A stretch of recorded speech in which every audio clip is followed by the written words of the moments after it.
I am your host, Mr. Sherlock. Now let's begin our journey. The winter of 1894 descended upon London with particular ferocity, wrapping the great metropolis in layers of yellow fog so dense that one could scarcely see 3 paces ahead in the narrow streets and alleyways that threaded through the city like dark arteries. I recall with perfect clarity that evening of December the 28th, 3 days after Christmas, when the gas lamps along Baker Street struggled valiantly against the oppressive gloom, their feeble light creating halos of amber that dissolved into nothingness mere feet from their iron posts. The cold had settled into the very bones of the buildings themselves, and from my position in the sitting room at 221B, I could hear the occasional crack and groan of freezing timbers, punctuated by the muffled sounds of hansoms clattering past on the cobblestones below, their drivers hunched against the bitter wind that swept down from the north with relentless determination. Sherlock Holmes sat in his customary chair before the crackling fire, his long fingers steepled beneath his sharp chin, his grey eyes half closed in that state of profound boredom which I had come to recognise as dangerous. For 3 weeks he had been without a case of any substance, reduced to conducting obscure chemical experiments that filled our rooms with acrid smoke, and occasionally resulted in small explosions that left Mrs. Hudson quite beside herself with anxiety. His Persian slipper, that ridiculous receptacle for his tobacco, hung limply from the mantelpiece, and scattered about the floor lay the day's newspapers, as each one thoroughly dissected and discarded as offering nothing of interest to his restless, hungry intellect. The violin lay across his knees, but he had not touched bow to string for the better part of an hour, seeming instead to study the instrument as though it were some ancient artifact whose secrets he had not yet fully penetrated. I had been reading the evening edition of the Times, though truth be told my attention wandered frequently to my friend, whose mood of restless discontent had begun to permeate the very atmosphere of our comfortable chambers. The fire hissed and popped as a pocket of moisture in the wood ignited, sending a shower of sparks up the chimney, and outside the window the fog pressed against the glass like some living thing seeking entrance to our warm sanctuary. I was just about to suggest that we venture out to Simpson's for dinner, if only to provide some distraction from the oppressive tedium, when the sound of hurried footsteps on the stairs brought Holmes upright in his chair, with such suddenness that the violin nearly tumbled from his lap. Before Mrs. Hudson could announce our visitor, the door burst open to reveal a man in his middle 40s, his evening dress dishevelled, and his face flushed with what appeared to be equal parts exertion and distress. Snow clung to his opera cloak and top hat, already beginning to melt in the warmth of our sitting room and forming small puddles on the turkey carpet. His breathing came in ragged gasps, and his gloved hands trembled as he removed his hat, revealing a shock of prematurely grey hair that stood in wild disarray. Mrs. Hudson appeared behind him, her expression a mixture of disapproval at the irregular entry and concern for the obvious agitation of our unexpected guest. "Mr. Holmes," the man gasped, his cultured voice breaking slightly with emotion, "I must speak with you at once. There has been a murder most foul, and the circumstances are such that Scotland Yard is completely baffled. I have come directly from the Royal Opera House, where even now Inspector Lestrade stands guard over a scene that defies all rational explanation." Holmes had risen from his chair with the fluid grace of a predator scenting prey, his entire demeanour transformed in an instant from languid boredom to intense focused attention. The grey eyes that moments before had been dull with ennui now blazed with that peculiar light I'd witnessed so many times when a problem worthy of his talents presented itself. He gestured toward the basket chair opposite his own, his movements sharp and economical, while I hastened to pour our visitor a measure of brandy from the gasogene on the sideboard, recognising the signs of a man who had suffered a severe shock. "Pray compose yourself, sir," Holmes said, his voice carrying that tone of command that brooked no argument. "Watson, the brandy, if you please. Now then, you're clearly a man of the theatre, and from the particular cut of your evening dress and the distinctive cologne you wear, Penhaligon's Hammam Bouquet, unless I'm much mistaken, a man of considerable means and refined taste. The calluses on your right hand suggest you conduct orchestras rather than perform, and the ink stains on your left cuff indicate you spend considerable time with musical scores. You have come from the Royal Opera House, as you stated, but more specifically from backstage, as evidenced by the dust on your knees, that particular reddish-brown colour found only in the understage areas where the old Georgian brick is exposed. You have been kneeling beside a body, attempting perhaps to render assistance or to ascertain if life remained. The smudge of grease paint on your right hand tells me the deceased was an actor or singer, and the fact that you have come here in such haste, leaving what must be a scene of considerable chaos, suggests that the victim was someone of importance to you personally, or to the institution you serve. The man had accepted the brandy glass from my hand with a nod of thanks, and now stared at Holmes with an expression that mingled amazement with something approaching hope. He drank deeply, the colour gradually returning to his cheeks, and when he spoke again his voice had steadied somewhat, though the underlying current of distress remained palpable. "You are everything they say you are, Mr. Holmes," he said quietly. "I am Sir Reginald Blackwood, musical director of the Royal Opera House for these past 12 years. Tonight was to have been the gala performance of La Traviata, with Signora Valentina Rossetti singing the role of Violetta. She is, or rather was, the most celebrated soprano in all of Europe, perhaps in the world. At 7:30 this evening, she was found dead in her private dressing room, which was locked from the inside. There were no windows save a small ventilation grate too narrow for even a child to pass through, and yet she lies dead with the most terrible expression of agony frozen upon her beautiful face. The room reeks of gas, Mr. Holmes, and yet no lamp was lit, no valve was open. Inspector Lestrade insists it must be suicide, but I tell you, sir, it is impossible. Valentina was in perfect health and spirits, eagerly anticipating tonight's performance. She had everything to live for."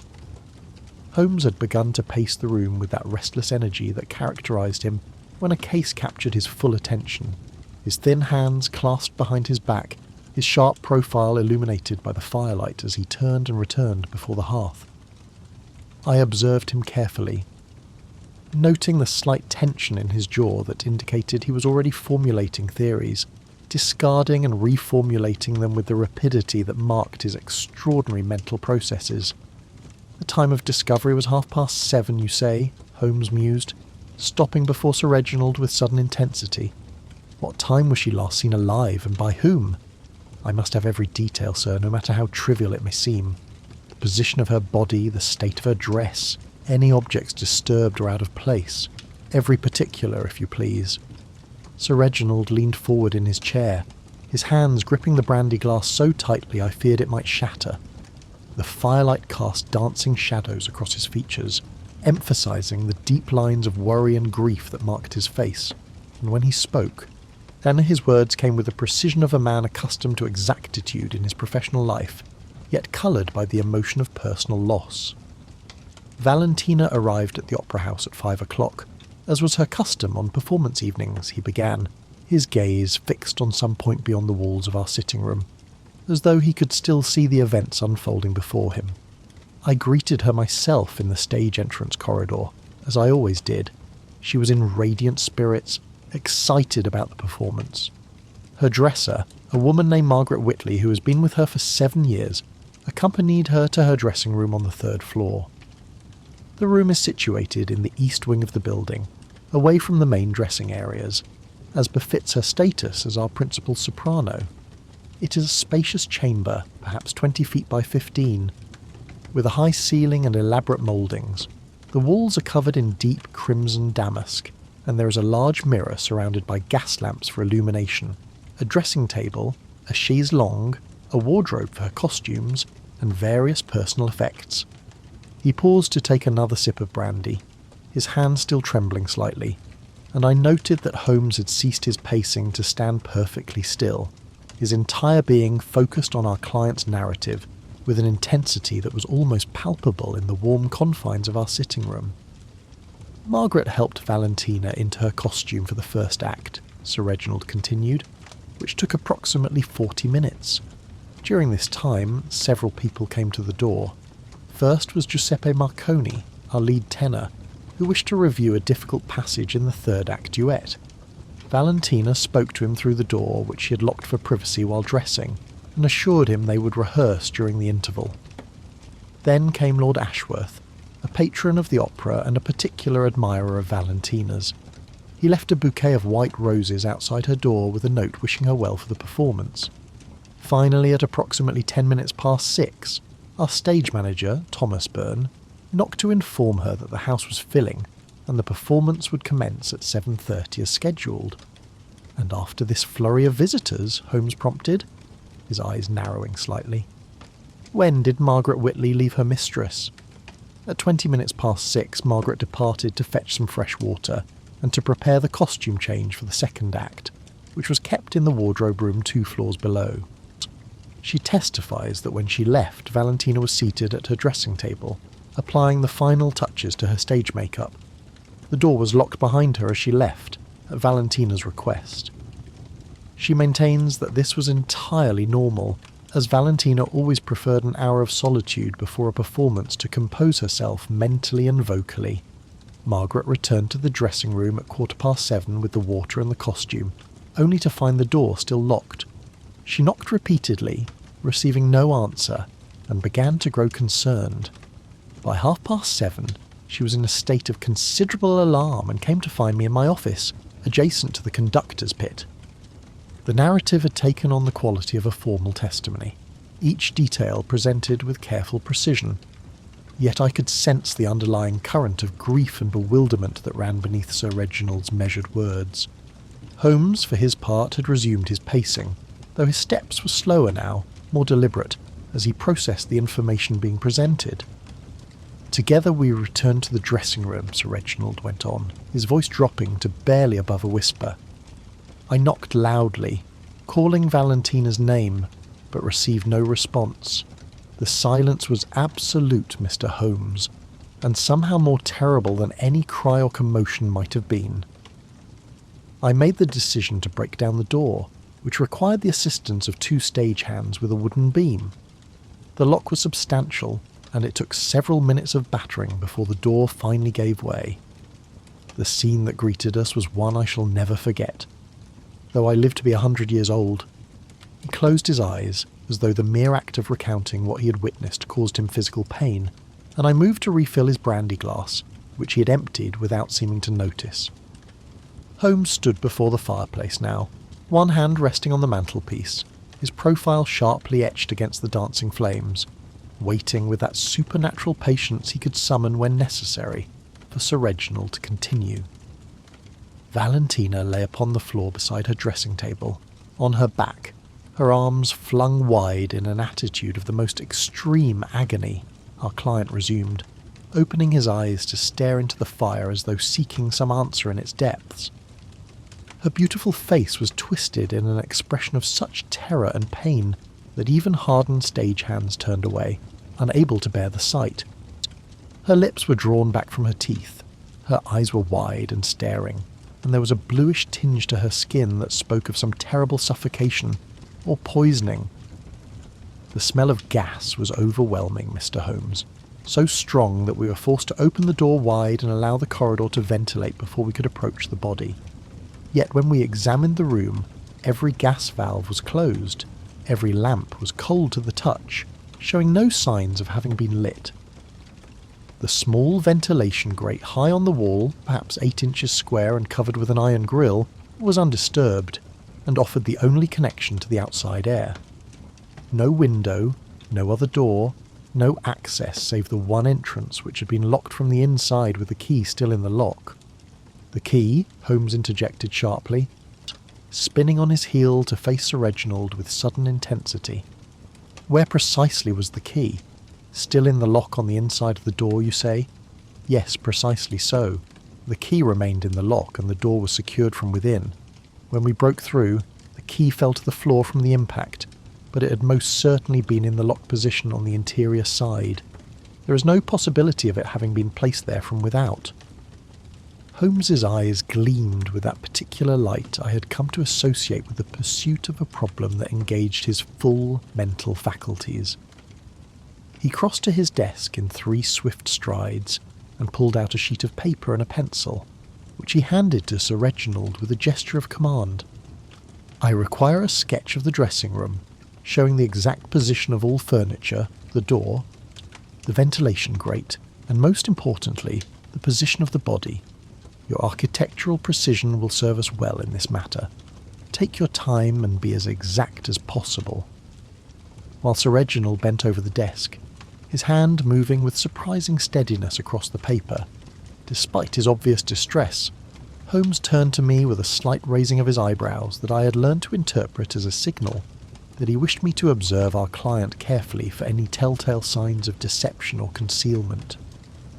I studied the man as he worked, noting the genuine grief in the set of his shoulders, the slight catch in his breathing when he marked the position where the body had lain, the absence of any of those small tells that might indicate fabrication or guilty knowledge.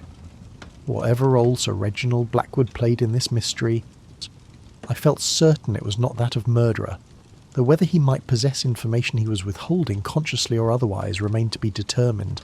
After several minutes of concentrated effort, Sir Reginald straightened and presented the sketch to Holmes, who examined it with the intensity of a jeweller appraising a rare diamond.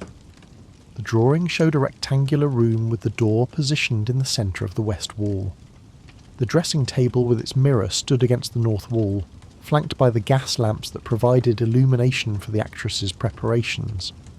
The chaise longue occupied the eastern wall, and a large wardrobe stood in the southeast corner. The small ventilation grate was marked high on the south wall near the ceiling.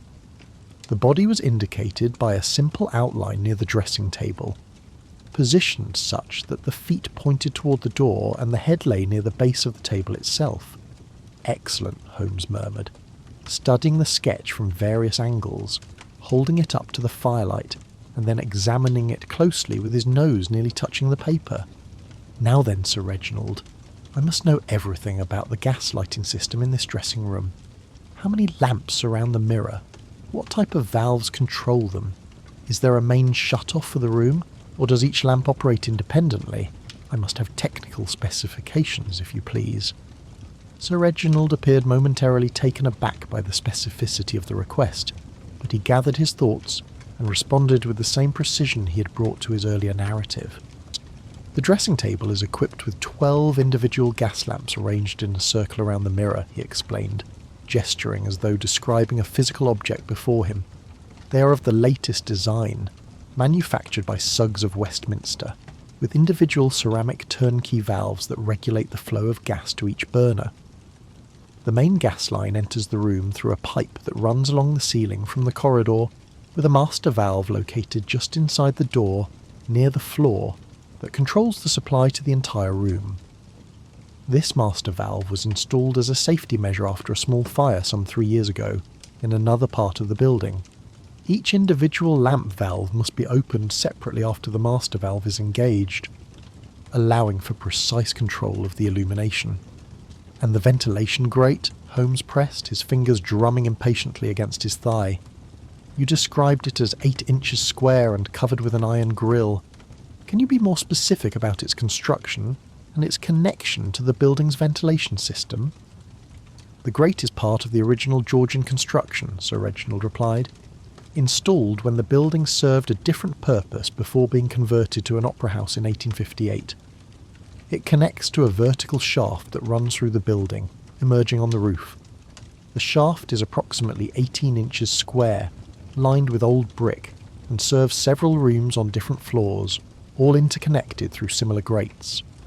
The iron grille is fixed in place with screws and has not been removed in living memory to my knowledge.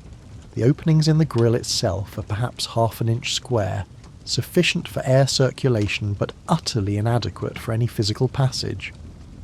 Holmes absorbed this information with a series of rapid nods, his mind clearly racing through possibilities and calculations that remained invisible to my own more pedestrian intellect. He crossed to the window and drew back the heavy curtain, peering out into the fog-shrouded street as though seeking inspiration in the swirling yellow murk that pressed against the glass. The gaslight from the street lamp below created an eerie illumination that cast his profile in sharp relief, and for a moment he stood utterly still, a statue carved from the finest marble, before turning back to face us with sudden decision.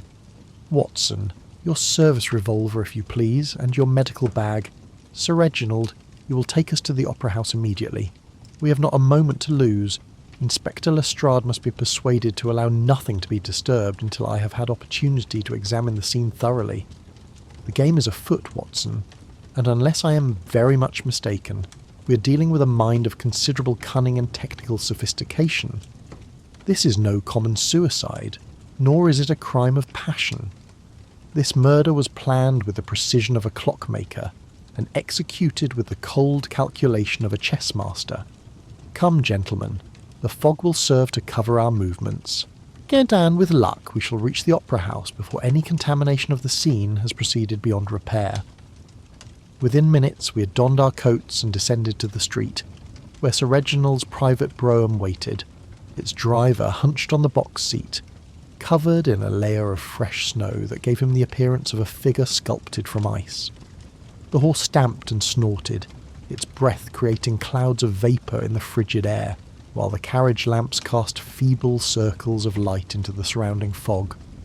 We climbed aboard, Sir Reginald giving the order to proceed to the Royal Opera House with all possible speed, and the carriage lurched into motion, the wheels crunching through the snow and slush that covered the cobblestones of Baker Street. The journey through the fog-bound city possessed an almost dreamlike quality. The familiar landmarks of London reduced to vague shadows and suggestions of form glimpsed briefly through the swirling yellowish murk, before being swallowed again by the oppressive gloom. Holmes sat in silence, his eyes closed, and his fingers steepled beneath his chin. That familiar attitude of intense concentration that indicated his mind was ranging far ahead, constructing theories and hypotheses that would later be tested against the physical evidence we were soon to examine.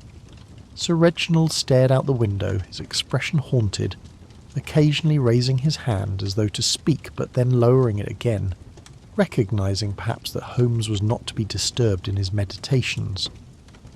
I occupied myself with checking my service revolver, ensuring the chambers were loaded and the mechanism functioned smoothly. A habit acquired during my years in Afghanistan that had never left me, and had on more than one occasion proved its worth during our investigations into the darker corners of London's criminal underworld. The brougham turned from Baker Street onto Oxford Street, heading east toward Covent Garden, and the fog seemed to thicken with each passing block, until we could scarcely see the buildings on either side of the thoroughfare. Gas lamps created isolated islands of murky illumination, their lights struggling against the darkness and the fog with varying degrees of success, while the sounds of the city, the clatter of other vehicles, the calls of street vendors, the distant whistle of a constable, came to us muffled and distorted, as though we travelled through some parallel London that existed just slightly removed from the familiar world. The cold penetrated even the interior of the well-appointed carriage, and I pulled my coat more tightly about me, grateful for the thick wool that provided at least some barrier against the bitter wind that found its way through every crack and crevice. After what seemed an interminable journey, but was in reality perhaps 20 minutes, the carriage drew to a halt before the imposing facade of the Royal Opera House, its classical columns and elaborate stonework barely visible through the fog and darkness. Lights blazed from within, illuminating the arched windows and creating an impression of warmth and life that stood in stark contrast to the desolate scene in the street, where a small crowd of curiosity seekers huddled against the cold, held back by constables who had established a cordon around the main entrance. The theatre's grand doors stood open, spilling yellow light onto the snow-covered pavement, and I could see several figures moving about in the illuminated doorway, dark silhouettes against the brightness within. We alighted from the brougham, Sir Reginald leading the way through the cordon of constables, who parted immediately upon recognising him, and entered the grand foyer of the Opera House. The contrast between the bitter cold and fog outside and the warmth and light within was almost overwhelming. The foyer was a magnificent space, its high ceiling decorated with elaborate plasterwork picked out in gold leaf, its walls covered in silk damask of the deepest crimson, its floor composed of black and white marble tiles arranged in an intricate geometric pattern that drew the eye toward the sweeping staircase that dominated the far end of the chamber. Enormous chandeliers hung from the ceiling, their hundreds of gas flames creating a brilliant illumination that seemed almost garish after the darkness and gloom outside. Gilt-frame mirrors lined the walls, multiplying the light and creating an illusion of infinite space, while classical statuary occupied niches between the mirrors, cold white marble figures frozen in poses of dramatic intensity. But the splendour of the surroundings was entirely at odds with the grim scene that had brought us here. The foyer was filled with people, opera patrons in their finest evening dress, their faces marked by shock and confusion, these stagehands and performers still in costume, their stage makeup appearing grotesque in the bright gaslight, constables attempting to maintain order and take statements, and at the centre of it all, Inspector Lestrade of Scotland Yard, his ferret-like features drawn with fatigue and frustration, his notebook in hand as he attempted to make sense of the chaos that surrounded him. Lestrade spotted us immediately and crossed the foyer with quick strides, his expression transforming from frustration to something approaching relief at the sight of Holmes. The inspector was a man of perhaps 40 years, small and wiry, with sharp eyes that missed little, despite his tendency toward conventional thinking that had led him astray on more than one occasion. He and Holmes had a relationship of grudging mutual respect, though Lestrade's pride often prevented him from seeking Holmes's assistance until a case had reached an impasse. "Mr. Holmes," Lestrade said, extending his hand in greeting, "I might have known Sir Reginald would seek you out. This is a bad business, sir, very bad indeed. At first I thought it a clear case of suicide. Woman overcome with stage fright, takes her own life by gas poisoning, but the more I examine the circumstances, the less sense any of it makes. The room was locked from the inside, the key in the lock, yet no gas valve was opened, no lamp was lit. If she meant to take her own life, where did the gas come from? And if she did not, how did the murderer enter and exit a locked room? The very questions that have brought me here with such urgency," Holmes replied. Then his voice carrying that note of suppressed excitement that indicated he had already formed the beginnings of a theory.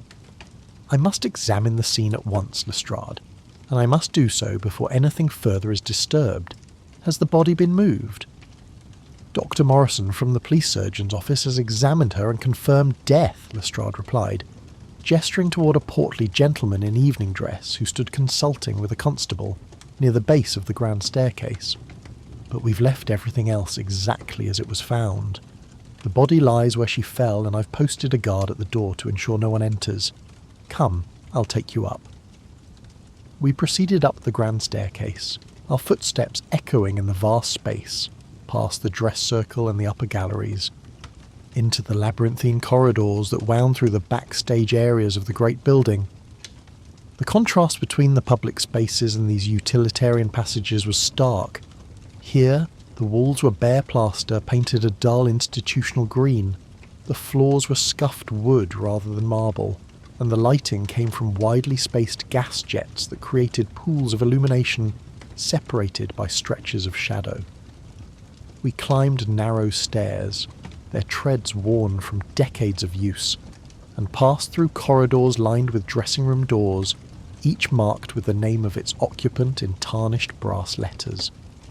The smell of grease paint and powder mingled with the mustiness of old costumes and the faint scent of gas that seemed to permeate every corner of the building.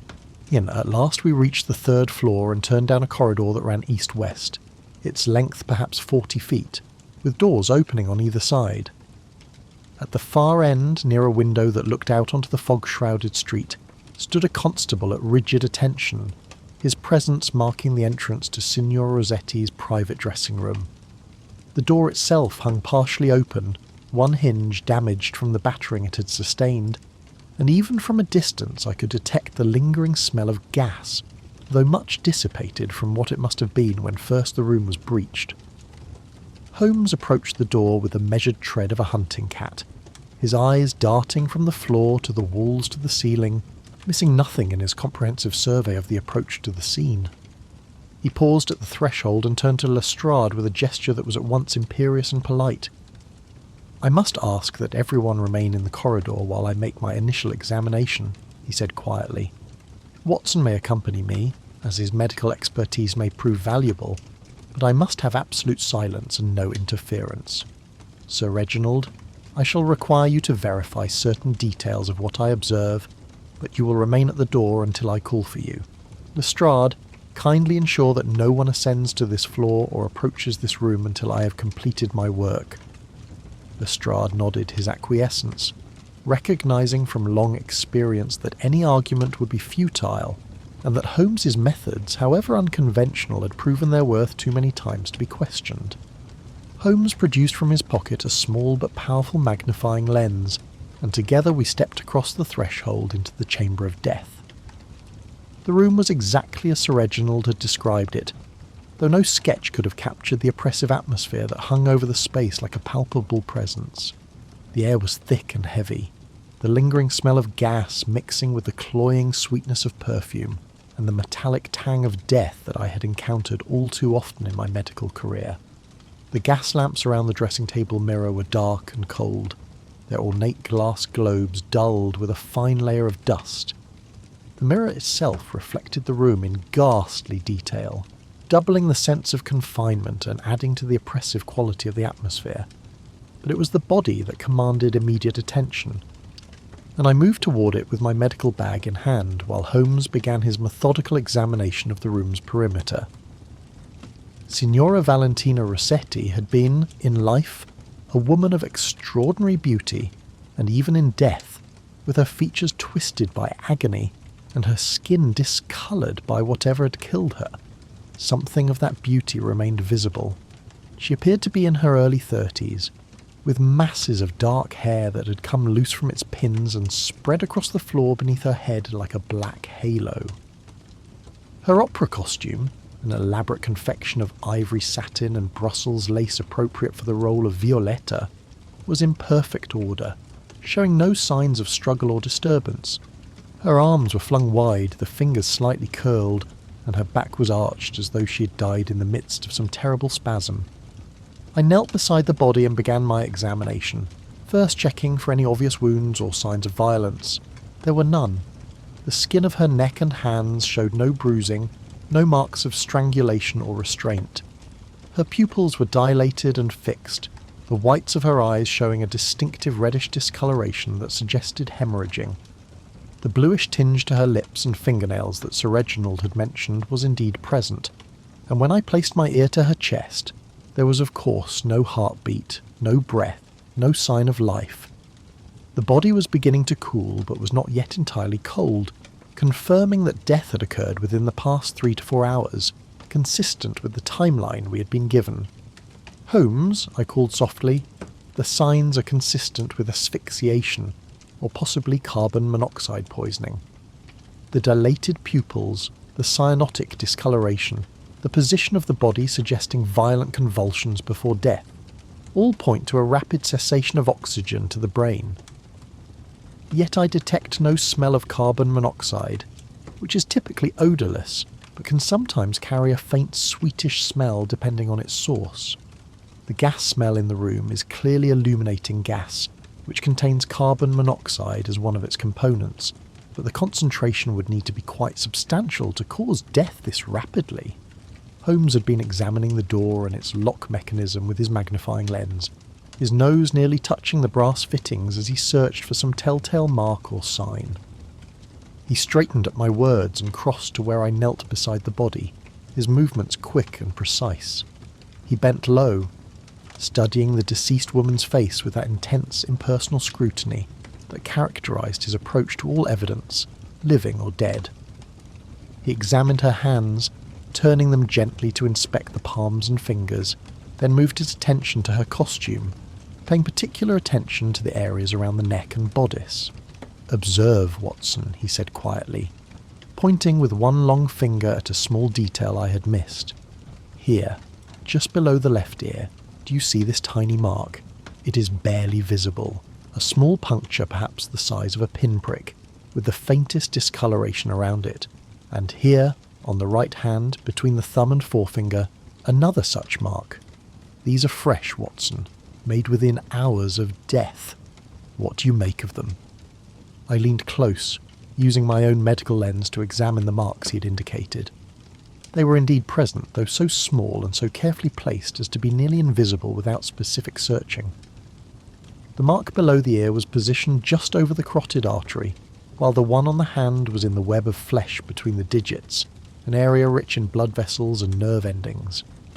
Injection marks, I said slowly, the implications beginning to dawn upon me.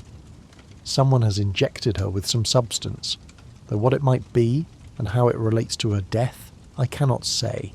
The positioning suggests someone with medical knowledge, or at least an understanding of anatomy.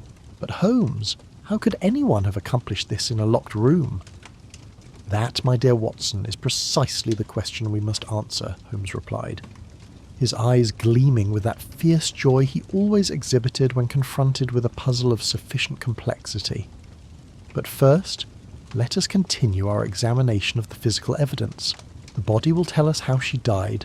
The room will tell us how the killer achieved the impossible. He rose and moved to the dressing table, examining it with the same intense scrutiny he had applied to the door and the body. The surface was cluttered with the paraphernalia of an actress's trade. Bottles of makeup, jars of cold cream, brushes and applicators, jewellery boxes, a silver-backed hairbrush, photographs in ornate frames. Holmes lifted each item carefully, examining it from all angles, occasionally holding something up to the light or smelling it cautiously.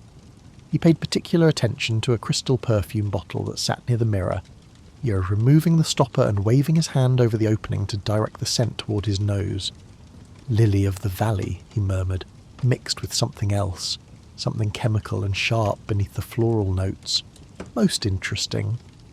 He replaced the stopper and moved on to examine the gas lamps themselves, running his fingers along the pipes that fed them, testing each valve in turn, his movements methodical and precise. I watched him work, marvelling as always at the systematic thoroughness of his approach. He moved from the dressing table to the wardrobe, opening it to reveal an array of elaborate costumes, each protected by muslin covers. He examined the floor of the wardrobe with his lens, then moved to the chaise longue, inspecting its cushions and the floor beneath it. Yet every few moments he would pause and make a note in a small leather-bound book he carried in his waistcoat pocket, his pencil moving rapidly across the page in cramped, nearly illegible script that I had learned to decipher only with great difficulty. "Sir Reginald," Holmes called out suddenly, his voice sharp with authority, "I require you to examine this room and tell me if anything is out of place, anything different from how you remember it being in normal circumstances. Come in slowly and touch nothing, but look carefully at everything." Sir Reginald entered the room with obvious reluctance, his face pale and his eyes determinedly avoiding the form of the dead woman on the floor. He moved slowly around the perimeter, his gaze sweeping across the familiar space, until he reached the area near the ventilation grate. There he stopped, frowning, his attention fixed on something near the ceiling. "That is odd," he said quietly, pointing upward.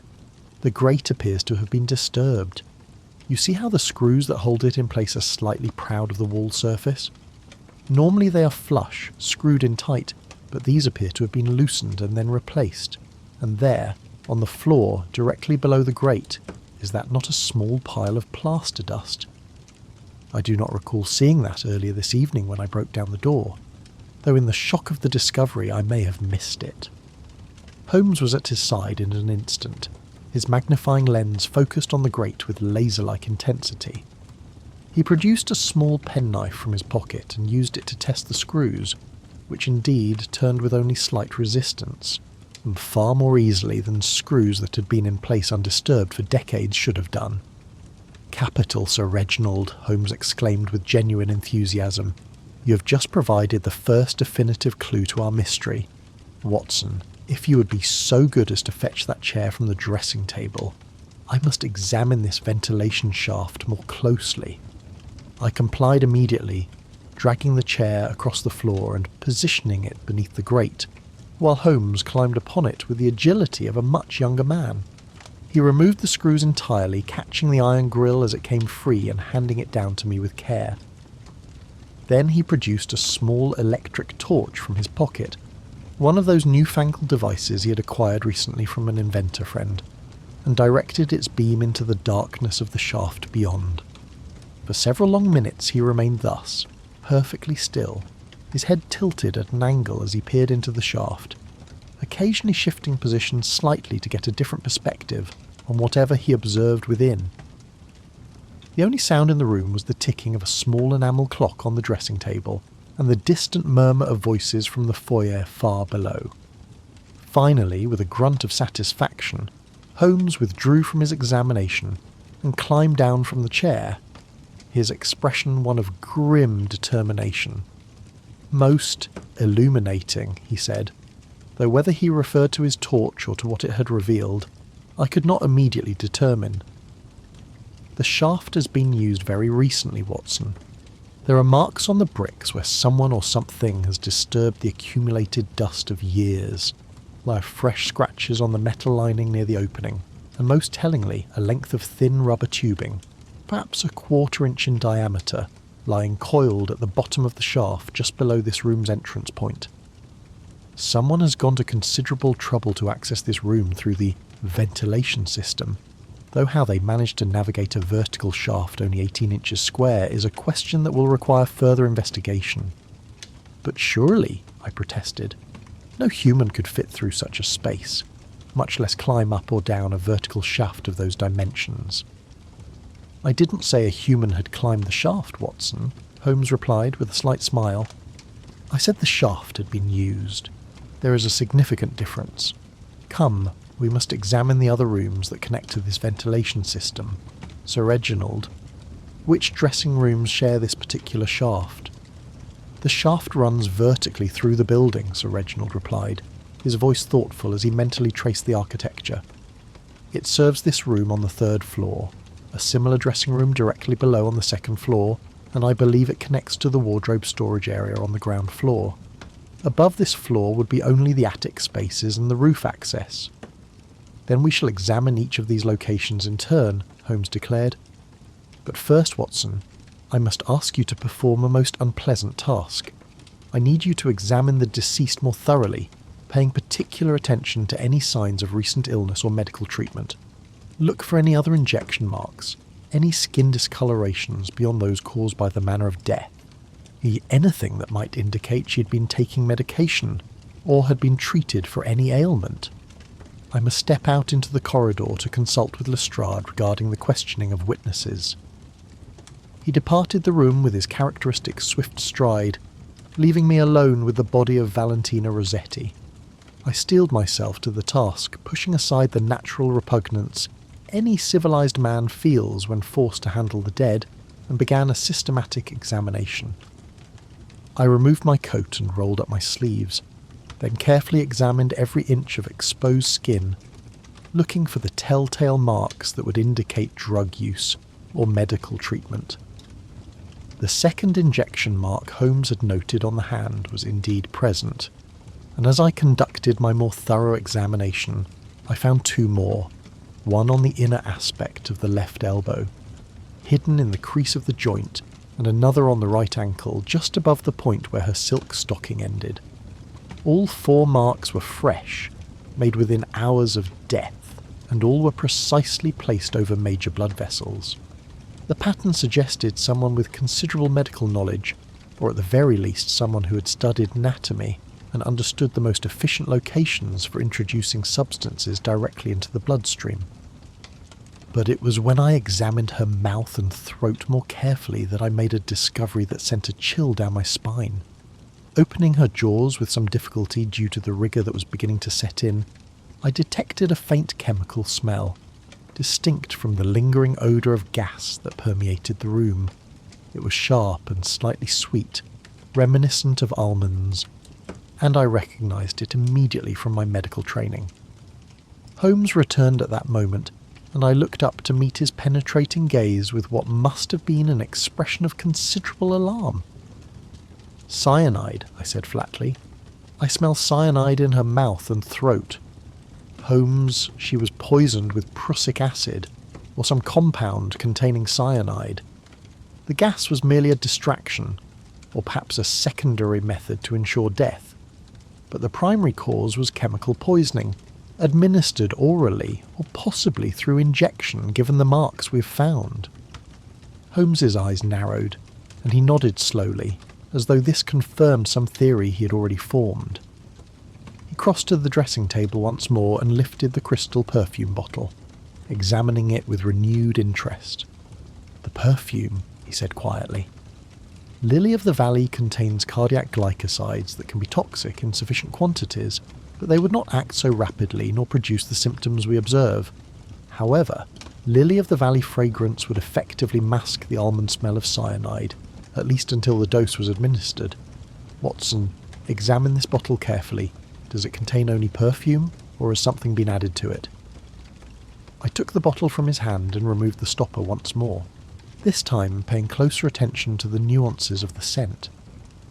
Beneath the heavy floral notes, I detected that same sharp chemical smell I had identified in the victim's mouth, though much more subtle, almost imperceptible unless one knew to search for it.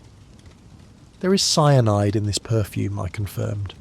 "Not a large quantity, perhaps, but enough to prove fatal if ingested or absorbed through mucous membranes. But Holmes, how did it get there?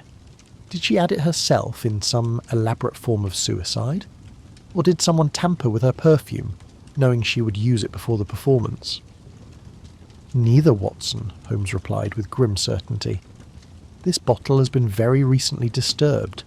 See here, where the stopper has left a fresh mark in the accumulated dust on the dressing table, and observe the faint residue around the neck of the bottle, a whitish powder that appears to be plaster dust, the same substance we found beneath the ventilation grate.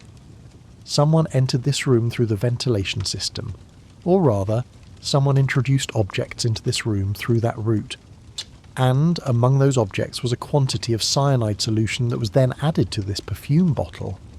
But the injection marks suggest a more direct application as well. We are dealing with a murderer of unusual cunning, Watson, someone who employed multiple methods to ensure their victim's death, and who possessed the technical knowledge to overcome the seemingly impossible obstacle of a locked room." A commotion in the corridor interrupted our discussion, and Lestrade appeared in the doorway, his expression troubled. "Mr. Holmes, there's been a development," he said urgently. "The lead tenor, this Giuseppe Marconi fellow, has just collapsed in the green room. He's alive, but barely, and the doctor says his symptoms are remarkably similar to those displayed by Signora Rossetti. Whatever killed her may be claiming a second victim as we speak." Holmes was moving before Lestrade had finished speaking, his long legs carrying him down the corridor at a pace that left the rest of us struggling to keep up. We descended the stairs at breakneck speed, my medical bag banging against my leg as I ran, Sir Reginald puffing along behind us, and Lestrade shouting orders to his constables as we passed. The green room was located off the main backstage area, a comfortable lounge where performers could rest between acts, and as we burst through its door I saw a cluster of people gathered around a figure lying on a sofa against the far wall. Giuseppe Marconi was a handsome man in his late 30s, with the powerful build of a trained singer and the dramatic features one associates with Italian opera. At the moment, however, those features were contorted with pain, his face flushed and sweating, his breathing laboured and irregular. He clutched at his throat with both hands, and a thin trickle of saliva ran from the corner of his mouth. Dr. Morrison, the police surgeon, was attempting to administer sal volatile, but the patient was thrashing so violently that it was nearly impossible to get the vial near his nose.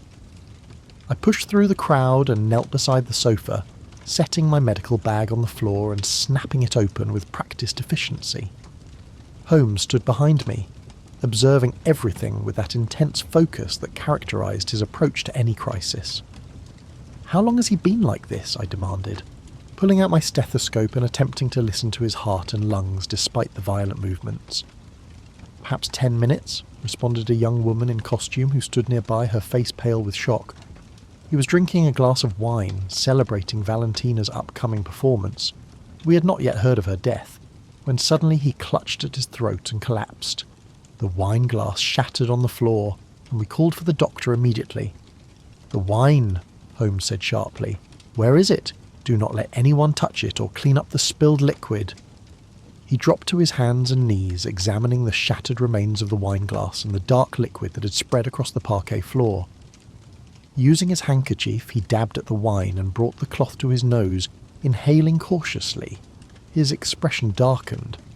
"Watson, the same chemical signature.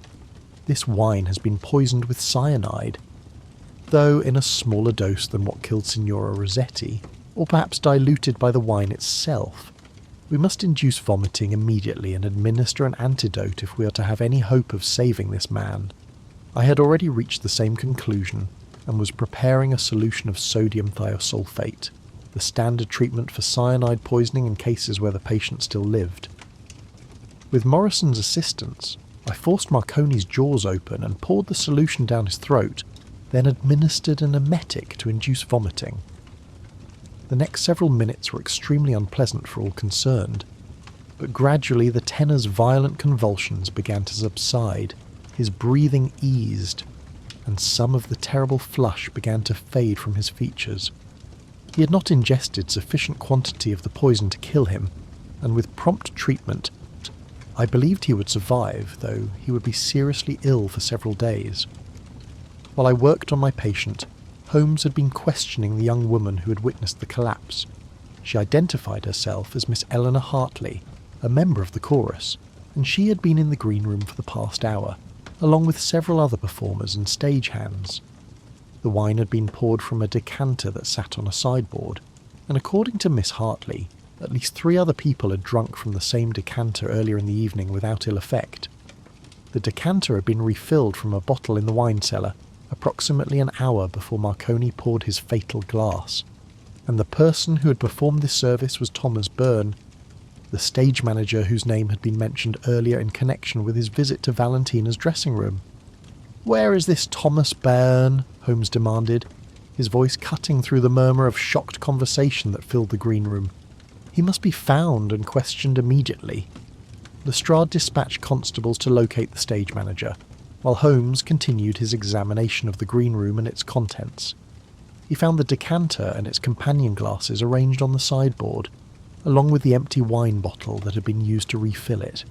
Each item was examined with meticulous care, and I observed him collecting samples of the remaining wine in small glass vials that he produced from his pocket with the air of a conjurer pulling rabbits from a hat. It was perhaps 20 minutes later when the constables returned, their expressions grave, to report that Thomas Byrne could not be found anywhere in the building. His coat and hat were missing from the peg where they normally hung in the stage manager's office, and according to the doorkeeper at the stage entrance, Byrne had departed the building approximately 30 minutes earlier, claiming he needed to fetch additional programmes from the printer's shop. He had not returned, and given the late hour and the closure of most businesses, his errand seemed increasingly suspicious. "A runner," Holmes said quietly, though whether he referred to Byrne or to some other aspect of the case I could not determine. "Lestrade, you must circulate a description of this man immediately. Every constable in London must be on the lookout for him. Sir Reginald, I shall need a complete description of Byrne's appearance and any information about his personal circumstances, where he lives, his habits, his associates. Watson, how is our patient?" I had settled Marconi into a more comfortable position, with Morrison's help, and had administered a sedative to ease his distress and allow him to rest, while his body fought off the effects of the poison. His pulse was steadier now, his breathing more regular, though he remained in considerable discomfort and would require careful monitoring throughout the night. "He will live," I reported, "though he'll be quite ill for several days. The dose was not sufficient to kill him, or perhaps the wine diluted the poison enough to reduce its potency. Another few minutes without treatment, however, and the outcome might have been very different." Holmes nodded absently, his mind clearly racing ahead to connections and possibilities that remained invisible to the rest of us. He stood in the centre of the green room, slowly turning in place, his eyes sweeping across every surface, every person, cataloguing and analysing with that extraordinary mental machinery that set him apart from ordinary men. "The pattern begins to emerge," he said, though he seemed to be speaking more to himself than to any of us. "Two targets, two different delivery methods, both involving cyanide. The connection between them must be established. Sir Reginald, what was the relationship between Signora Rossetti and Signor Marconi? Were they lovers? Rivals? Business partners? I must know everything." Sir Reginald, who had been standing near the door looking increasingly overwhelmed by the rapid succession of catastrophes, stepped forward and cleared his throat nervously before speaking. "They were the opera house's two greatest stars," he began slowly, choosing his words with care. "Valentina was the prima donna, the undisputed queen of the company. Giuseppe was our principal tenor, equally celebrated in his way. They had performed together in many productions over the past 5 years, and their chemistry on stage was electric, absolutely magical. Audiences came specifically to see them perform together. Off stage, however, their relationship was more complicated. There were rumours of a romance early on, though both denied it publicly. More recently, there had been considerable tension between them regarding billing and salary. Valentina commanded the higher fee and received top billing in all productions, which Giuseppe resented. There were arguments, sometimes quite heated, about artistic interpretation and staging, but murderous intent? I would never have imagined such a thing. And Thomas Byrne? Holmes pressed. What was his relationship with the two victims? Thomas has been stage manager here for 8 years, Sir Reginald replied. He is a competent administrator, well versed in the technical aspects of theatrical production. He managed the schedules, oversaw the stage hands, coordinated with the lighting and scenery crews. He interacted with all the performers in his official capacity, though I would not describe him as particularly close to any of them. He was always rather reserved, professional but not warm. I know little of his personal life, though I believe he lives in modest lodgings in Clerkenwell and has no family to speak of. His technical knowledge, Holmes interrupted. Did he understand the building's infrastructure, the gas systems, the ventilation, the mechanical workings? Sir Reginald's eyes widened slightly as he grasped the implication of the question. Why, yes, he would have to, given his position. The stage manager must coordinate all technical aspects of a production, including lighting, which means understanding the gas delivery systems throughout the building. He would know every pipe, every valve, every access point, and he would certainly be familiar with the ventilation shafts, as they sometimes cause drafts that can affect the stage curtains or disturb the scenery. Exactly so, Holmes said with grim satisfaction. Watson, I believe we have identified our killer, though the motive remains obscure and the method only partially understood. Lestrade, I strongly suggest you organise a search of Byrne's lodgings immediately.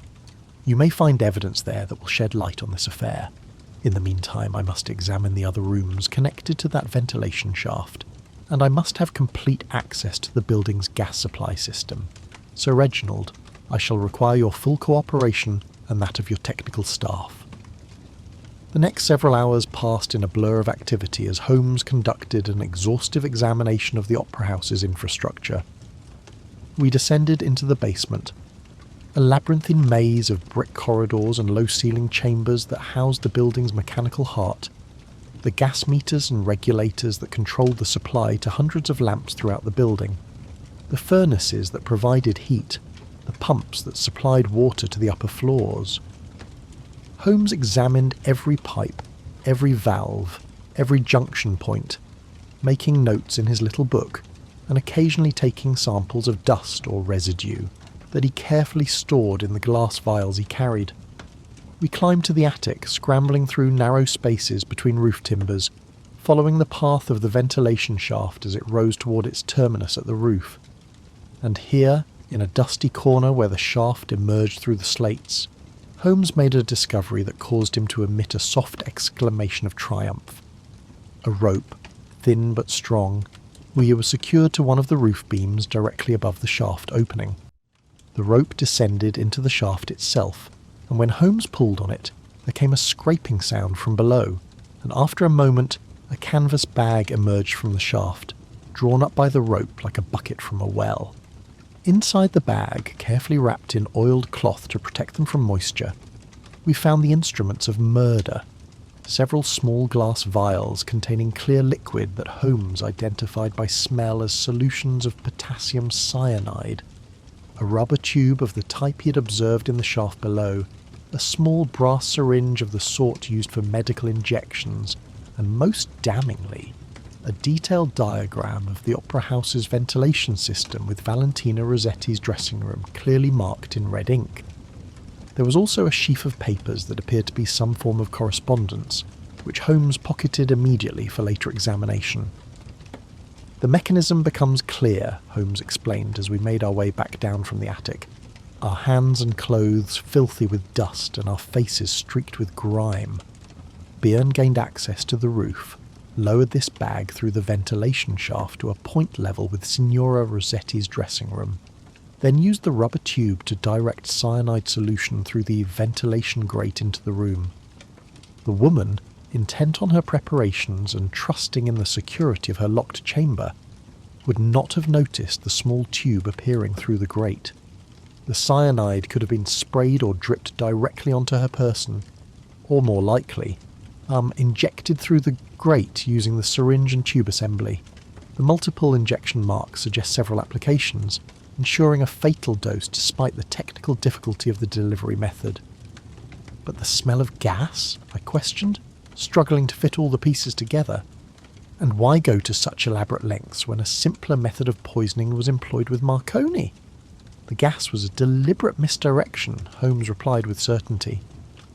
After administering the cyanide, Byrne, or an accomplice, turned on the gas valve slightly, allowing a quantity of illuminating gas to enter the room and create that distinctive smell. The gas was then turned off again, leaving no obvious source when the room was discovered, but creating the impression that gas poisoning was the cause of death. As for Marconi, that appears to have been an improvisation, a hurried second attempt when the killer feared the first murder would not achieve his ultimate goal. The wine was more accessible, easier to poison, but also more easily discovered as murder rather than accident or suicide. We had returned to the backstage area, and Holmes now turned his attention to the stage manager's office, a small but well-organised space tucked beneath the stage itself, accessible by a narrow stairway that descended from the wings. Lestrade had already sent men to search Byrne's lodgings, but Holmes insisted on examining the man's professional domain as well, and it was here that we found the final pieces of the puzzle. The office was neat to the point of obsessiveness, with every paper filed, every tool hung in its designated place, every surface clean and orderly. But when Holmes began opening drawers and examining the contents, a different picture emerged.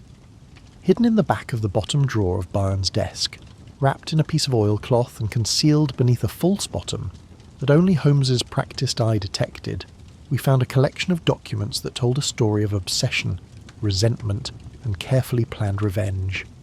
There were letters, dozens of them, written in Italian in an elegant feminine hand, addressed to Mio Caro Thomas, and signed Tua Valentina. The correspondence dated back more than 10 years, to a time before Valentina Rossetti had achieved international fame, and the contents were those of a passionate love affair between the young singer and the man who would later become stage manager at the very theatre where she triumphed. There were also photographs, showing a younger Valentina with a young man who bore a passing resemblance to the description we had of Thomas Byrne, though the man in the photograph seemed softer, more open, less consumed by the bitterness that apparently later characterised him. But the most damning evidence was a journal, kept in Byrne's own hand, detailing his growing hatred for the woman who had once professed to love him. The entries chronicled Valentina's rise to stardom, and her gradual distancing from Byrne, her marriage to and subsequent divorce from an Italian nobleman, her increasing demands and displays of temperament, and Burns' increasing sense of betrayal and insignificance. The most recent entries, dating from the past 6 months, spoke of revenge, of making her suffer as he had suffered, of destroying her at the very moment of her greatest triumph. And there, in an entry dated 3 weeks earlier, was the plan laid out in chilling detail. The cyanide obtained through contacts in the chemical industry, the ventilation shaft identified as the means of access to her locked dressing room, the timing calculated to coincide with the gala performance of La Traviata, the opera in which she had first achieved stardom and with which she was most identified. The murder of Marconi appeared to have been an afterthought, mentioned only in the final entries, motivated by Burns' jealousy of the tenor who had become Valentina's preferred partner on stage, and, if the journal was to be believed, her lover in recent months. "It is a common enough story," Holmes said quietly as he carefully replaced the documents in the drawer, preparing them to be taken as evidence. Though the execution was far from common. A man who loved and lost, who watched his beloved achieve the very success he craved, who saw her take other lovers while he remained in the shadows, invisible and insignificant despite his essential role in making her performances possible. His technical knowledge gave him the means, his position gave him the opportunity, and his twisted love transformed into hatred gave him the motive. The locked room was not an obstacle, but rather a challenge that appealed to his need to demonstrate his intelligence, to prove that even in death, even in the ultimate revenge, he was her equal in cunning if not in fame. Lestrade's men returned shortly after midnight with news that Byrne had been apprehended at Waterloo Station, attempting to board a train to Southampton with the apparent intention of fleeing to the continent. He was taken into custody without resistance, and had confessed immediately upon being shown the evidence from his office, seeming almost relieved that his elaborate scheme had been uncovered, and that someone had finally recognised the intelligence and planning that had gone into its execution. He was charged with the murder of Valentina Rossetti and the attempted murder of Giuseppe Marconi, and would face trial at the Old Bailey in due course.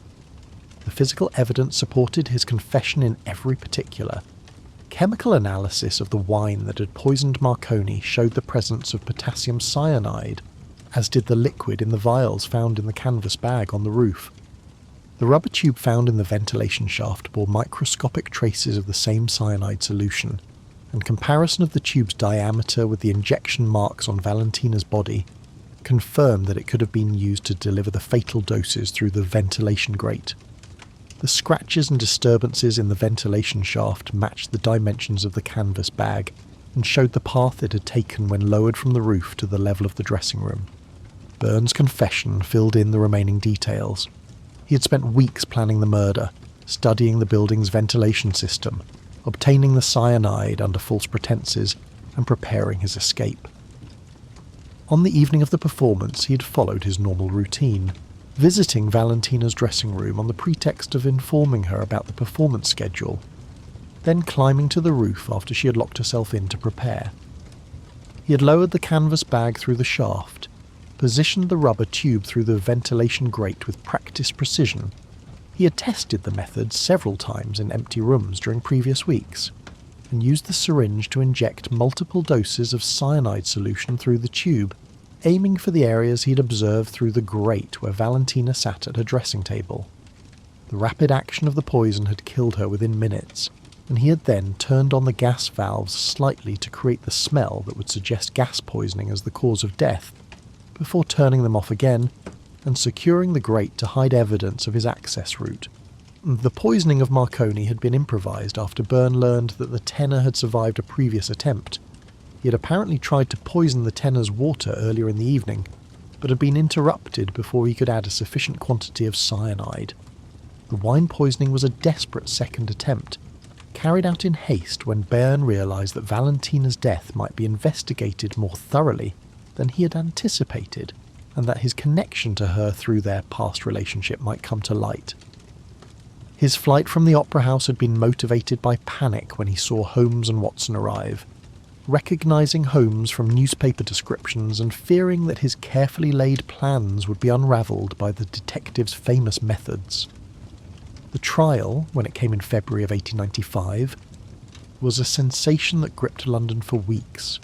The details of the murder method, the revelation of the long-ago love affair, and the testimony regarding Byrne's elaborate planning and execution of the crime filled the newspapers and were the subject of endless speculation in drawing rooms and public houses throughout the city. Giuseppe Marconi, who had recovered from his poisoning, testified about the victim's character and talent, breaking down in tears as he recalled her beautiful voice and generous spirit. Sir Reginald Blackwood spoke of the devastating loss to the world of opera, and to the Royal Opera House specifically, and Sherlock Holmes, called as an expert witness, explained in meticulous detail how he had unravelled the mystery of the locked room and identified the killer through careful observation and logical deduction. Yeah, the jury deliberated for less than 2 hours before returning a verdict of guilty on all charges. Byrne was sentenced to death by hanging, and the sentence was carried out at Newgate Prison on the morning of March the 15th, 1895. He went to his death with the same careful composure that had characterised his crime, making no final statement, expressing no remorse, maintaining until the end the cold, detached demeanour of a man who had committed what he believed to be a work of art rather than a terrible crime. As for the Royal Opera House, it survived the scandal, though the 1894 to 1895 season was curtailed and several planned productions were cancelled. A new prima donna was eventually engaged, though none who heard her could help but compare her to the magnificent Valentina Rossetti and find her wanting. Giuseppe Marconi continued to perform for several more years, but those who knew him well said he was never quite the same after the poisoning, carrying always a certain wariness, a diminishment of the joy and passion that had once characterised his performances. Holmes and I returned to Baker Street in the small hours of that December morning, exhausted and chilled to the bone, our clothes filthy and our minds reeling from the events we'd witnessed. Mrs. Hudson had kept the fire burning in our sitting room, and we settled into our chairs with grateful sighs, accepting the whisky she had thoughtfully left out for us. For a long while neither of us spoke, content simply to warm ourselves before the flames and allow the tension of the night to gradually ebb away. At last Holmes stirred and reached for his pipe, filling it with tobacco from the Persian slipper and lighting it with a coal from the fire. The familiar ritual seemed to ground him, to bring him back from whatever dark places his mind had travelled during our investigation. He drew deeply on the pipe and exhaled a cloud of smoke that drifted toward the ceiling, his eyes following it with that absent focus that indicated his thoughts were still very much engaged with the case. "An instructive evening, Watson," he said quietly. The locked room mystery is always fascinating in its way, a challenge to the intellect that invites creative thinking and rewards careful observation. But this case had elements that transcended the mere puzzle aspect. Here we saw the transformation of love into hatred, the corruption of devotion into obsession, the perversion of intelligence into murderous cunning. Thomas Byrne was not a common criminal driven by greed or sudden passion. He was a man of considerable ability who might have achieved much in life, had his emotions not overwhelmed his reason, and directed his talents toward destruction rather than creation. "Do you pity him, then?" I asked, somewhat surprised by the reflective tone in Holmes's voice. "Pity?" Holmes considered the question, drawing again on his pipe. "No, Watson. I do not pity him. He made his choices, and they were the choices of a weak man who blamed others for his own failures and inadequacies. Valentina Rossetti owed him nothing beyond what she had given during their brief time together. That she moved on to achieve greatness while he remained in obscurity was not her fault, nor her responsibility to remedy. His reaction to rejection, to the natural course of human relationships and human ambition, revealed a fundamental flaw in his character that made him dangerous. I do not pity such men, but I do find them instructive as windows into the darker capabilities of the human mind, when discipline and morality are abandoned in favour of self-regard and grievance." He lapsed again into silence, and I found myself reflecting on the strange events of the evening, on the elaborate planning that had gone into the murder, on the irony that Burns' very cleverness had provided the clues that led to his capture. The locked room had been meant to suggest suicide or accidental death, but instead it had drawn Holmes's attention precisely because of its impossibility. The multiple methods employed, the cyanide injection, the gas misdirection, the attempted poisoning of Marconi, had been intended to confuse the investigation, but instead they had provided multiple lines of evidence that all pointed toward the same conclusion. The ventilation shaft was quite brilliant, actually, I mused aloud. Using the building's own infrastructure against itself, turning a feature designed for health and comfort into a means of delivering death. I would never have thought of such a thing. Which is precisely why you're not a murderer, Watson, Holmes replied with a slight smile. The criminal mind sees opportunities where the moral mind sees only proper function. Byrne looked at that ventilation grate and saw not a means of providing fresh air to a stuffy room, but rather a point of vulnerability, an access route that could be exploited. His technical knowledge, which should have made him an asset to the theatre and to society, instead became the very instrument of his victim's destruction. It is a cautionary tale about the importance of character over capability, of the necessity for moral development to match intellectual development. The clock on the mantelpiece chimed 3 times, marking the late hour, and we both realised simultaneously that exhaustion was beginning to claim us. Holmes knocked the ash from his pipe and rose from his chair with a stretch that betrayed his fatigue, crossing to the window to draw the curtains against the pre-dawn darkness. The fog had lifted somewhat, and through the gaps in the heavy fabric I could see the first hints of grey light touching the eastern sky. "We should attempt to get some rest, Watson," Holmes said, turning back from the window. "Tomorrow? Or rather today.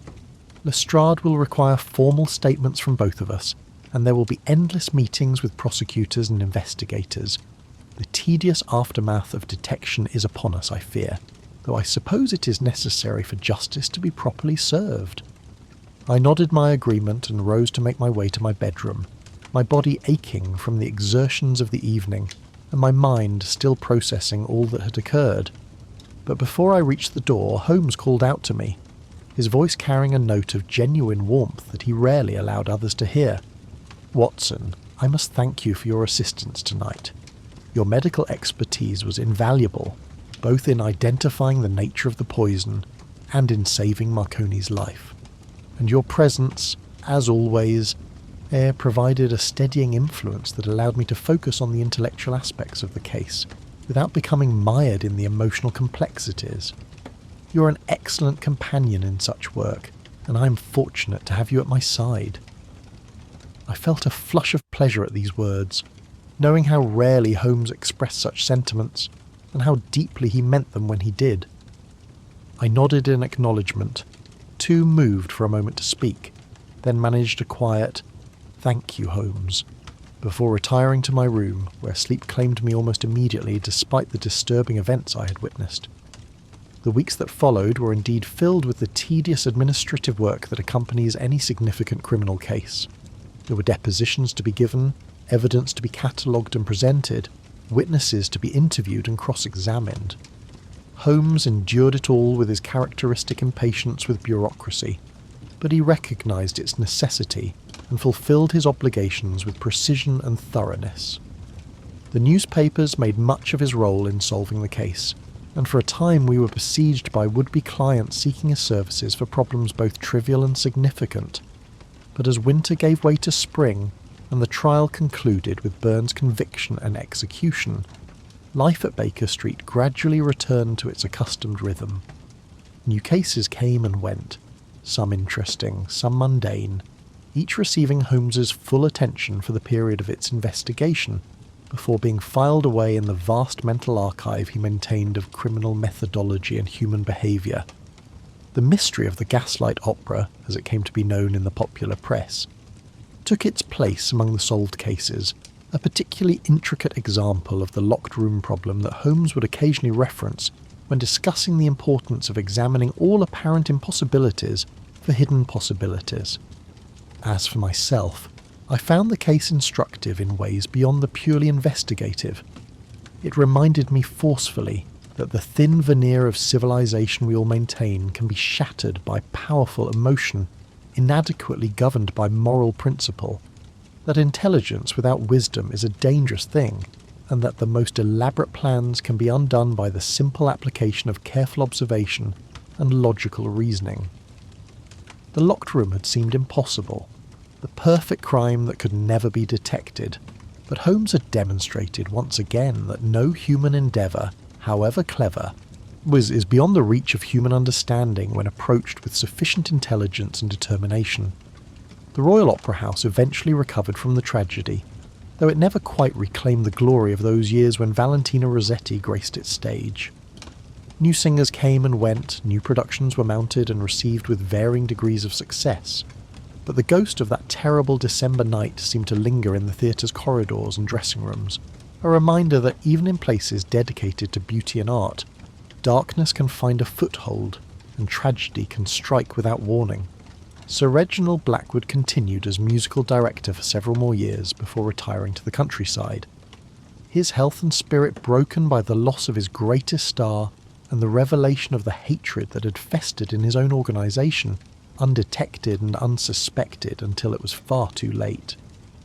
Giuseppe Marconi, as I mentioned, performed for a few more years, but never with quite the same passion and brilliance that had characterised his earlier work. He eventually retired to his native Italy, where I am told he taught singing to a new generation of artists, passing on the techniques and traditions he had learned, but carrying always the shadow of that near-fatal glass of poisoned wine, and the loss of the partner with whom he had created such magic on stage. He never spoke publicly about Valentina, or about his relationship with her, so maintaining a dignified silence that suggested depths of grief and loss that words could not adequately express. As the years passed, and I chronicled our adventures, I found myself returning occasionally to the case of the Gaslight opera. Not because it was Holmes's most brilliant piece of deduction. There were other cases that showcased his methods to even greater advantage, but because it represented in such stark terms the themes that ran through so much of our investigative work, the darkness that can lurk beneath civilized surfaces, the devastating consequences of unchecked emotion, the terrible uses to which intelligence can be put when divorced from morality, and the ultimate triumph of truth over deception when pursued with sufficient skill and determination. Holmes himself rarely mentioned the case in later years, though I know he kept the journal and letters from Burns' office in his files, along with detailed notes on the technical aspects of the murder method. On one occasion, several years after the events I have described, a young chemist from the university came to consult with Holmes about a theoretical paper on the detection of cyanide compounds, and I observed Holmes retrieving those files and spending an entire afternoon in discussion with his visitor, explaining the Rossetti case in minute detail, and using it to illustrate various principles of forensic chemistry and criminal investigation. The locked room, Holmes said to his visitor at one point during their discussion, is merely a variation on the fundamental challenge of all detective work, how to see past the obvious to the hidden truth beneath. Byrne created an apparently impossible situation specifically to mislead investigators, but in doing so, he actually provided more evidence of his guilt than a straightforward crime would have yielded. His cleverness was his undoing, Watson, because it drew attention to exactly those features of the crime that pointed most directly to his involvement. A simpler poison administered in a simpler way might never have been detected as murder at all. But the locked room, the elaborate mechanism, the multiple methods, all of these screamed out for expert investigation, and once that investigation began, the evidence was abundant and conclusive. It was an observation typical of Holmes, seeing in the criminal's elaborate planning not cleverness but rather a fatal flaw, a weakness that a truly intelligent criminal would have avoided. And it was true, I reflected, that the most successful crimes we encountered during our years together were often the simplest, those that mimicked natural causes or accidents so closely that only the most careful examination could detect the human agency behind them. The elaborate murders, the locked rooms and impossible circumstances almost always unravelled when examined with sufficient care, precisely because they were so unusual, so obviously contrived, that they demanded explanation rather than accepting the apparent surface reality. The case also illustrated, I believe, Holmes's fundamental philosophy about criminal investigation, that no detail is too small to be significant, that apparent impossibilities are merely problems awaiting solution, and that the careful accumulation and analysis of physical evidence will always ultimately reveal the truth. The injection marks, the plaster dust, the disturbed screws on the ventilation grate, the chemical traces in the perfume and the wine, each of these tiny details, easily overlooked or dismissed by a less careful investigator, contributed to the complete picture that identified the killer and explained his method. It was patient, meticulous work, unglamorous, and often tedious. But it was this very quality that made Holmes's method so effective and his record of success so remarkable. As I sit here in my later years, compiling and organising my notes on the many cases in which I had the privilege of assisting Sherlock Holmes, the Gaslight opera stands out as a particular example of his genius for observation and deduction. It combined elements of multiple other cases, the technical sophistication of some criminal schemes we encountered, the locked room problem that appeared in several investigations, the chemistry and toxicology that Holmes loved to employ, and the tragic human emotions that so often drove people to commit terrible acts. It was, in many ways, a synthesis of everything that made our work together both challenging and meaningful. The winter evening when Sir Reginald Blackwood burst into our sitting room seeking help seems now to belong to another age entirely. So many years have passed since those events. But I can still recall with perfect clarity the yellow fog pressing against our windows, the warmth of the fire, Holmes's transformation from bored languor to intense focus, the gaslit splendour of the opera house, and the terrible scene in that locked dressing room where beauty and talent had been extinguished by jealousy and hate. These memories remain vivid and immediate, as do the lessons learned and the satisfaction of seeing justice served, however belatedly, for the innocent victim whose only crime was to have loved unwisely and then moved on to claim the life and success that were rightfully hers. And so I close this account of the mystery of the Gaslight opera, one more chapter in the remarkable career of the world's first and greatest consulting detective, my friend Sherlock Holmes. May those who read these words in years to come find in them not merely entertainment, but also instruction in the importance of careful observation, logical reasoning, and the persistent pursuit of truth in the face of deception and apparent impossibility. For these were the principles that guided Holmes in all his work, and they served him, and through him, served justice and truth more faithfully and effectively than any amount of intuition or guesswork ever could. The fog of that December night has long since dissipated. The gas lamps that illuminated Victorian London have given way to electric light, and the world has changed in countless ways that would seem miraculous to those of us who lived through those days. But human nature remains constant, and the darkness that drove Thomas Byrne to murder still lurks in hearts wherever jealousy, resentment, and obsession are allowed to fester unchecked by moral restraint. The locked room is no longer a common feature of modern architecture, and cyanide poisoning has given way to more sophisticated methods of murder. But the fundamental challenge remains the same: to see through deception to truth, to solve the apparently impossible, and to bring those who would do evil to account for their actions. In this eternal struggle between truth and falsehood, between justice and crime, Sherlock Holmes stood as a champion whose legacy endures long after his active years of investigation have ended. His methods live on, taught in police academies and practiced by detectives throughout the world, refined and modernised, but still fundamentally the same careful, systematic approach to evidence that he pioneered in those gaslit Victorian streets. And if this account of the Gaslight opera mystery serves to illustrate those methods, and to inspire others to pursue truth with the same dedication and brilliance that Holmes brought to his work, then my purpose in recording it will have been amply fulfilled. The winter night is drawing to a close now, both in this narrative and in my own writing session. The fire has burned low, the streets outside have grown quiet, and the first hints of dawn are touching the eastern sky with fingers of grey light that promise the coming day. I set down my pen with a sense of completion, having recorded to the best of my ability the events of that memorable case, and the lessons it taught about human nature, criminal investigation, and the eternal battle between good and evil that plays out in every age and every society. To those who read these words, I say, remember Valentina Rossetti, whose voice brought joy to thousands, but whose life was cut short by the twisted love of a man who could not accept that she belonged to the world rather than to him alone. Remember Thomas Byrne, whose intelligence and technical skill could have served good purposes, but were instead perverted to evil ends by unchecked emotion and moral bankruptcy. And remember Sherlock Holmes, who brought light to darkness, who solved the impossible, and who demonstrated through his work that truth will always ultimately prevail over falsehood when pursued with sufficient skill and determination.